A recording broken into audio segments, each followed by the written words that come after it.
يسعد أوقاتكم جميعا. اليوم متابعيني جبت لكم وصفة القشطة المنزلية. مثل ما وعدتكم بالفيديو السابق تبع القطايف انه اجيب لكم وصفة قشطة منزلية تكون سهلة وسريعة ومتوفرة في كل بيت. ما بدها شي، المقادير هي لتر حليب و9 معالق نشا كبار. لازم المعالق النشا تكون معرمة، نحن بنقولها بحلب يعني مليانة، ما تكون مسطحة. لازم تكون 9 معالق نشا كبيرة ومعرمة.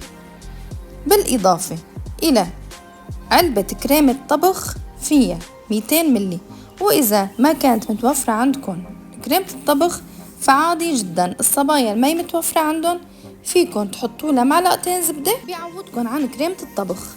الإضافات ما بدها غير سكر حسب الرغبة، ومنكهات بتحبوا فانيليا أو مية زهر شوي، أو إذا ما بتحبوا أنا بالنسبة إلي ما حطيت شي، الفانيليا ومية الزهر هي بتجي على حسب الرغبة. بعد ما نحرك الحليب ونحط النشا بنشعل النار عليهم وبنضيف كريمة الطبخ والسكر والمنكهات وبس سمكت وشفتوا سمكة وقوامها صار سميك مثل الفيديو، بتحطوها بصحن وبتستنوا عليها لمدة 10 دقايق أو ربع ساعة بالكتير لحتى تغطوها وتحطوها بالبراد. وطبعا قبل ما تحطوها في البراد مفروض نغطيها بنايلون، كتير ضروري لأنه أكلات الحليب بشكل عام كتير بتاخد طعم من البراد، فلازم نغطيها بالستريتش.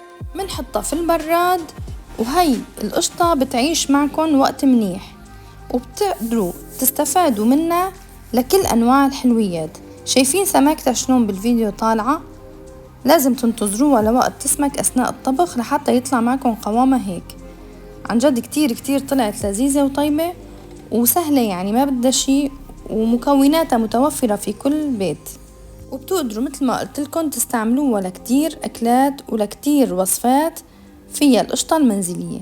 حتى إذا ما حبيتوا تستخدموها لوصفات كتيرة أو تكاسلتوا تعملوا وصفات، فيكن تاكلوها مع عسل ورشة فستق حلبي، كمان بتطلع كتير طيبة. وكمان عندي غير هالوصفة للقشطة، إذا تابعتوني وعملتوا اشتراك للقناة رح تشوفوا كل وصفاتي اللي رح أنزلها جديد، لأنه للقشطة المنزلية في كتير مكونات وفي كتير وصفات إن شاء الله رح أعملها قريبا وبتبقوا بتشوفوها عندي في القناة.